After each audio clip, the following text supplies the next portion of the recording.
ಎರಡು ಚರಾಕ್ಷರಗಳಿರುವ ರೇಖಾತ್ಮಕ ಸಮೀಕರಣಗಳು. ನೀವು ನೋಡ್ತಾ ಇದ್ದೀರಾ ಇಮ್ಮಡಿ Pulakeshi Kannada YouTube channel. I am your Vani of hope. ಇವತ್ತಿನ ದಿವಸ ಗಣಿತ 9ನೇ ತರಗತಿ ಭಾಗ 1ರ ಪರಿವಿಡಿಯಲ್ಲಿರ್ತಕ್ಕಂತಹ 4ನೇ ಅಧ್ಯಾಯವಾದ ಎರಡು ಚರಾಕ್ಷರಗಳಿರೋ ರೇಖಾತ್ಮಕ ಸಮೀಕರಣಗಳು ಎಂಬ ಪಾಠದ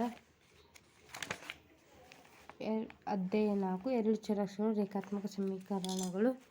ಇದರ 4.1ರ ಉತ್ತರಗಳನ್ನು ತಿಳಿಯೋಣ ಸ್ನೇಹಿತರೆ. ಇವತ್ತಿನ ದಿವಸ ನಾವು ಈಗ ಪ್ರಾರಂಭ ಮಾಡೋಣವೇ. Let's go. ಅಭ್ಯಾಸ 4.1. 1ನೇ ಪ್ರಶ್ನೆ. ಒಂದು ನೋಟ್ ಪುಸ್ತಕದ ಬೆಲೆಯು ಒಂದು ಪೆನ್ನಿನ ಬೆಲೆಯ 2ರಷ್ಟಿದೆ. ಈ ಹೇಳಿಕೆಯನ್ನು ಪ್ರತಿನಿಧಿಸಲು ಎರಡು ಚರಾಕ್ಷರಗಳಿರುವ ಒಂದು ರೇಖಾತ್ಮಕ ಸಮೀಕರಣವನ್ನು ಬರೆಯಿರಿ. ಸೂಚನೆ ಕೊಟ್ಟಿದ್ದಾರೆ ಸ್ನೇಹಿತರಲ್ಲಿ. ಒಂದು ನೋಟ್ ಪುಸ್ತಕದ ಬೆಲೆಯನ್ನು ರೂಪಾಯಿ x ಮತ್ತು ಒಂದು ಪೆನ್ನಿನ ಬೆಲೆಯನ್ನು ರೂಪಾಯಿ y ಎಂದು ತೆಗೆದುಕೊಳ್ಳಿ. ಸೊಲ್ಯೂಷನ್ ಇಲ್ಲಿದೆ. ನಿಬಂಧದ ಪ್ರಕಾರ x = 2y, x - 2y = 0. ಇದರ ಉತ್ತರ ಇಷ್ಟೇ ಆಗಿದೆ ಸ್ನೇಹಿತರೆ. ನಿಬಂಧದ ಪ್ರಕಾರ ಮಾಡಿದರೆ ಉತ್ತರ ಸರಿಯಾಗಿ ಬರುತ್ತೆ ಸ್ನೇಹಿತರೆ. ಸೊಲ್ಯೂಷನ್ ಇದಾಗಿದೆ ಸ್ನೇಹಿತರೆ 1ನೇ ಪ್ರಶ್ನೆಗೆ ಉತ್ತರ. ಇನ್ನು 2ನೇ ಪ್ರಶ್ನೆ. ಕೆಳಗಿನ ರೇಖಾತ್ಮಕ ಸಮೀಕರಣಗಳನ್ನು ax + by + c = 0 ರೂಪದಲ್ಲಿ ಬರೆದು ಪ್ರತಿಯೊಂದು ಸಂದರ್ಭದಲ್ಲಿ a, b ಮತ್ತು cಗಳ ಬೆಲೆಯನ್ನು ಬರೆಯಿರಿ. 1ನೇ ಪ್ರಶ್ನೆ. 2x + 3y =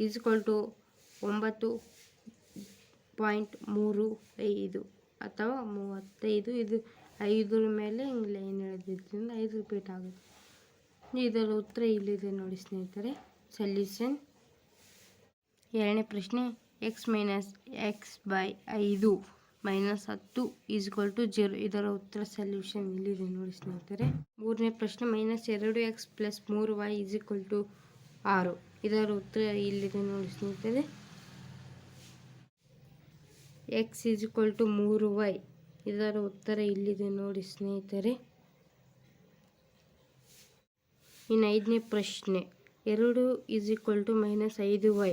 ಇದರ ಉತ್ತರ ಇಲ್ಲಿದೆ ನೋಡಿ ಸ್ನೇಹಿತರೆ. ಇನ್ನು 6ನೇ ಪ್ರಶ್ನೆ. 3x + 2y = 0. ಇದರ ಉತ್ತರ ಇಲ್ಲಿದೆ ನೋಡಿ ಸ್ನೇಹಿತರೆ.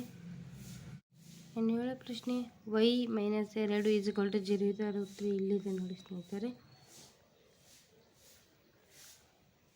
ಪ್ರಶ್ನೆ. 5 = 2x. ಇದರ ಉತ್ತರ ಇಲ್ಲಿದೆ ನೋಡಿ ಸ್ನೇಹಿತರೆ.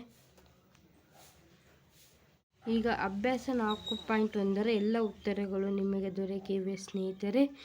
ನಮ್ಮ ವಿಡಿಯೋ ವೀಕ್ಷಿಸಿದ್ದಕ್ಕಾಗಿ ಥ್ಯಾಂಕ್ ಯು ಫಾರ್ ವಾಚಿಂಗ್ ಸ್ನೇಹಿತರೆ. ಧನ್ಯವಾದಗಳು.